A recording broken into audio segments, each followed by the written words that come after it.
উচ্চহারের শুল্ক ৩ মাস স্থগিতের পর বাংলাদেশি পণ্যে ৩৫% সম্পূরক শুল্ক আরোপের ঘোষণা দিয়েছেন মার্কিন প্রেসিডেন্ট ডোনাল্ড ট্রাম্প। তবে কয়েকটি দেশের সঙ্গে এই শুল্ক আরোপ বেশ নমনীয় নীতি দেখিয়েছেন মার্কিন প্রেসিডেন্ট, যারা আন্তরিকতায় বাজারে বাংলাদেশের সবচেয়ে নিকটতম প্রতিদ্বন্দ্বী। বিস্তারিত আফসানা নীলা ডেস্ক রিপোর্টে।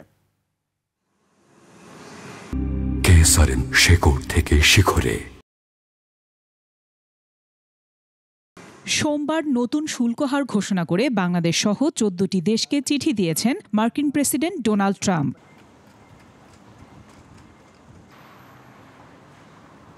বাংলাদেশ ও সার্বিয়ার উপর পড়েছে ৩৫% শুল্কের খড়গ। তবে সবচেয়ে বেশি শুল্ক ৪০% আরোপ হয়েছে লাওস ও মিয়ানমারের ওপর। থাইল্যান্ড ও কম্বোডিয়ার ওপর আরোপিত শুল্কের পরিমাণ ৩৬%, ইন্দোনেশিয়া ৩২% এবং দক্ষিণ আফ্রিকা, বসনিয়া ও হার্জেগোভিনার ওপর ৩০% শুল্ক আরোপ করেছেন ট্রাম্প। তালিকায় সর্বনিম্ন শুল্ক ২৫% আরোপিত হয়েছে মালয়েশিয়া, তিউনিসিয়া, জাপান, দক্ষিণ কোরিয়া, কাজাখস্তানের ওপর। শেকড় থেকে শিখরে।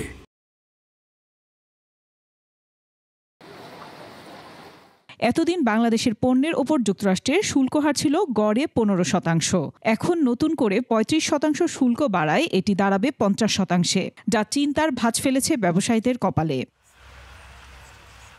আরও বড় চিন্তার কারণ প্রতিবেশী দেশ ভারত, পাকিস্তানের শুল্ক হার।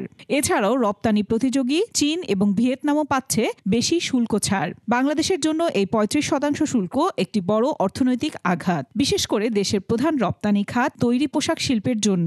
যুক্তরাষ্ট্রের বাজারে বাংলাদেশের মোট রপ্তানি আয়ের প্রায় ১৮% আসে, যার ৮৫%ই তৈরি পোশাক থেকে। চীনের মতো বড় প্রতিদ্বন্দ্বী দেশগুলোর পাশাপাশি ভিয়েতনাম, ভারত, কম্বোডিয়া এবং শ্রীলঙ্কার মতো দেশগুলোর সঙ্গেও কঠিন প্রতিযোগিতার মুখে পড়বে বাংলাদেশ। আফসানা নীলা, ডেস্ক রিপোর্ট, ২১ টেলিভিশন।